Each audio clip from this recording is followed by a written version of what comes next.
സൗരോർജ്ജ രംഗത്ത് 14 വർഷം പിന്നിടുന്ന മൂപ്പൻ സോളാറിന്റെ brand അംബാസിഡറായി cinema താരം അനൂപ് മേനോൻ തെരഞ്ഞെടുക്കപ്പെട്ടു. 2012 പ്രവർത്തനം ആരംഭിച്ച മൂപ്പൻ സോളാർ ഇന്ന് 60 മെഗാവാട്ടിന് മുകളിൽ പ്രൊജക്ടുകൾ വിജയകരമായി പൂർത്തിയാക്കിയിട്ടുണ്ട്.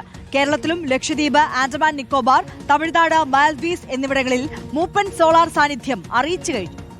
വീടിന്റെ മേൽക്കൂരയ്ക്ക് യാതൊരു കേടുപാടും വരുത്താത്ത നോൺ ഡ്രില്ലിംഗ് ഇൻസ്റ്റലേഷൻ സാങ്കേതിക വിദ്യയും ഹാവെൽസ്, ലാബ് ജർമ്മനി തുടങ്ങിയ കമ്പനികളുടെ സുരക്ഷാ കേബിളുകളും ഉപയോഗിച്ചാണ് മൂപ്പൻ സോളാർ ഇൻസ്റ്റലേഷൻ നടത്തുന്നത്.